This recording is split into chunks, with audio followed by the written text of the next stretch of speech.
Hello, I am Laura at Laura Talks Softer, and I'm trying to get some information from my mama. My mama has had quite the life before I was ever born. I think sometimes we forget that our mamas have had a life before their children were born because we only know them after they became mamas, right? Anyway, let's get my glasses straight. Ignore the fuzz. So I tried to earlier read a book that my mom had, and it's called Once Upon a Time in Japan. And she had lived in Japan, and she had told me that she had got this book when she was in Japan. But she was in Japan, and that's what I'm trying to get the clarity on. She went to Japan in late 1958. Yes. Okay. I don't want people to think I have a made-up person I talk to. She doesn't like to be on camera. Anyway, so she was on a plane going to Japan to meet my father, who was already there because he was stationed in the Marine Corps. And my mom was very pregnant with my sister, who was born in Japan on January 20th. So she went on a plane late 1958, past the time at that time that they let you travel. My mama lied. She found a doctor in the neighborhood of her parents to kind of write something. That the baby wasn't due till February. That the baby wasn't due till February. But a certain date in February. Yeah, some date in February, which allowed her to travel, which was not true. She, for whatever reason, didn't have any prenatal care for that sister. For me, she had prenatal care. I think you told me at one time that it was the first time you heard that you shouldn't smoke while you're pregnant. Or you didn't smoke while you're pregnant.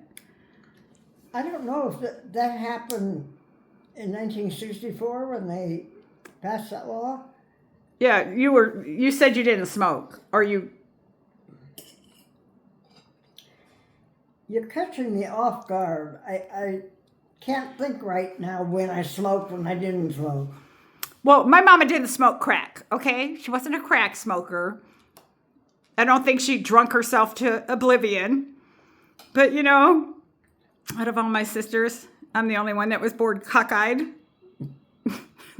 But I had prenatal care. Watch my eyes. Anyway, no, but seriously, so I was reading this very neat story in this book that she said that she had gotten in 1961 in Japan. And I read this story, and then I'm looking at the inside cover, and it was actually published in the late 80s. And so I said, Mama, you did not get this book in 1961. But I'm sure she saw it somewhere, and because of my other sister was made and born in Japan. And so they lived there for a few years. So enough to have a baby and enough to make one and have one and then leave. And then they had me. They saved the best for last. Anyway, there's some weird stories in this book she had told me. There's 10 stories. It's called Once Upon a Time. Let me flip it. Once Upon a Time in Japan. Anyway, I thought one of the stories was really cute, and it was a story that she liked, and now I'm trying to find it. So let me put it on pause. So I'm going to be reading while my mama is eating Why the Sea is Salty. And I'm going to put the phone down. Is it moving? Yes, I'm going to flip it over, and I read loud. Okay, Why the Sea is Salty. Okay. Once upon a time, there were two brothers. Both were farmers. But aside from that, they were as different as night and day. The elder of the two was very wealthy and lived in a spacious mansion. But in spite of all his riches, he was greedy, selfish, and mean. The younger brother, on the other hand, was terribly poor.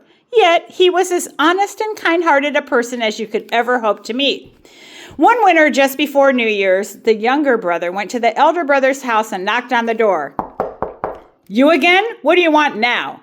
I have to ask you this, but could you spare a little rice? Rice? Ha! I wouldn't give you the time of day. The younger brother hung his head and walked sadly away. But where could he go? He hadn't a penny to his name and hadn't eaten for days. He was wandering aimlessly down the road when he almost bumped into an ancient, white-haired man who suddenly appeared before him. "Why the long face, young fellow?" the old man asked. The poor young farmer explained that it had been a bad year for crops and that he, like so many others in the land, was about to spend New Year's without so much as a grain of rice to eat. The old man nodded and said, "I see. Well then, perhaps I can help you. Listen, not far from here is a shrine. Near the shrine is a cave, and in the cave is a village where the little people live." Little people? Very little people. Find the cave and see if you can get them to give you a stone that moves. Do you understand? A stone that moves. Oh, and take this with you. The old man held out a barley manju, a bun filled with sweet beet jam. The poor farmer took the bun and stared at it hungrily. "What's this for?" he asked. But when he looked up again, the old man had vanished just as suddenly as he'd appeared. The young farmer's first impulse was to eat the manju, but after thinking it over, he decided to do as the mysterious old man had told him. What, after all, did he have to lose? He walked toward the shrine and found the cave without much difficulty. When he poked his head inside, however, he couldn't believe his eyes. The tiniest people he'd ever seen were running back and forth, picking up twigs and stacking them in a pile. "Hi, what are you doing?" the farmer asked. To the little people, his voice must have sounded like the roar of a great monster. They scattered into the shadows to hide. "I'm sorry. I didn't mean to scare you. I just wondered, what are you doing?" One of the tiny people stepped out in the open, trembling, and said, We're collecting firewood? Well then, let me help you." The young farmer scooped up a large bundle of twigs and carried it into the cave. The little people were amazed. "How strong he is!" they cried. "Who, me?" "Not really. I'm just bigger than you, that's all." The farmer bent down to stack the twigs, and as he did so, the bean jam bun fell out of his pocket. The little people ran up to the bun and poked at it. "Manju," they gasped. "A giant barley manju." "Is this yours, mister?" one of them asked. "Please let us have it." "Let you have it? Oh, I'm afraid I can't do that. You see, I'm awfully hungry myself." "Oh, please, mister, if you'll let us have this manju, we'll let you take any one of those treasures over there." The little person pointed to a corner of the cave. There, stacked in a pile, were rolls of fine silk, a splendid suit of armor, a samurai sword, a sack full of jewels, a chest overflowing with gold. "Gosh," said the poor farmer, "I really could use that gold." It was then that he noticed an old stone mortar, the kind once used for grinding rice, off on the other side of the cave. "That's it, a stone that moves," he cried, remembering what the strange old man had told him. "I'll trade you my manju for that mortar." The little people agreed to the swap, and the farmer picked up the mortar and headed for home. He began to feel rather silly, though, as he walked down the road. "What a fool I am," he said to himself. "What good is a mortar without rice? I should have taken the gold." "Ha-ha!" came a voice. Surprised, the poor farmer looked up and saw the mysterious old man standing in front of him. "You did well, my boy. This isn't just any old stone mortar. It's a magic mortar, and it'll grant you any wish you make. All you have to do is turn the handle to the right and name your desire." "Turn it to the right and I can get anything I want?" said the farmer. "Now that's a little hard to believe. Trust me, young fellow, but remember, to make the mortar stop, you have to turn the handle to the left. You got that? Right to start, left to stop." So saying, the old man smiled and poof, he was gone. The poor farmer blinked and rubbed his eyes. "I must be seeing things," he thought. "Maybe I'm going crazy or something." Nonetheless, as soon as he got home, he decided to try the mortar out. Turning the handle to the right, he said, "Rice, rice, rice." And lo and behold, fresh white rice began pouring out of the mortar and piling up on the floor. Before he knew it, the hungry young farmer was up to his waist in the stuff. "Whoa, that's plenty," he cried. "Stop!" But the rice continued to pour out. At last he remembered what the old man had said and turned the handle to the left. And sure enough, the rice stopped pouring out. It really was a magic mortar. The young farmer began thinking of all the things he'd always wanted. "A horse! Give me a horse!" he shouted, turning the handle, and out came a full-grown plow horse, saddle and all. A stable for the horse. No sooner said than done. A big, beautiful house to live in. In no time at all, of course, the young farmer was the wealthiest man in the land, but he never forgot how poor he once had been. And every day he used the mortar to make barley manju, which he handed out to hungry people in the village. One day he was in his house turning the handle saying manju, barley manju, when his mean elder brother came by and peeked in the door. Aha, so that's your secret, is it? The elder brother growled. Give me that mortar. I can't give it to you, brother. I need it to get manju for the poor people. So you'd refuse your own flesh and blood, would you? You'll be sorry, you ungrateful little runt. The elder brother went home in a rage, but late that very night he was back. Wearing a mask like a common burglar, he crept into the younger brother's house and took the magic mortar. And while he was at it, he stuffed his shirt with the manju. All that night, the elder brother ran and ran. By morning, he crossed the mountains and reached the seashore. There he stole a ship and set out to sea.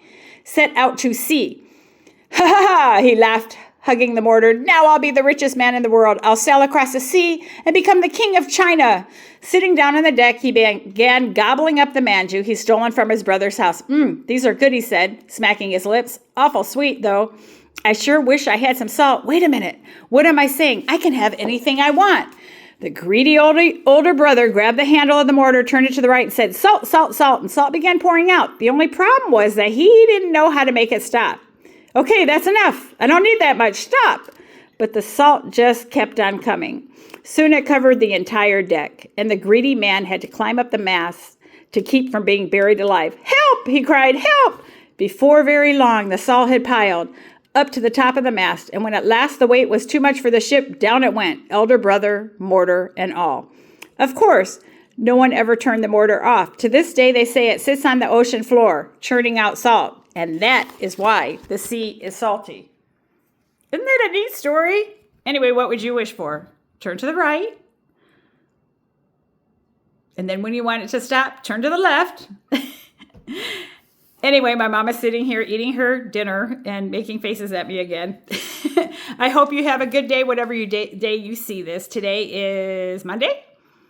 And whether it's Monday, Tuesday, Wednesday, Thursday, Friday, Saturday, or Sunday, make it a good one.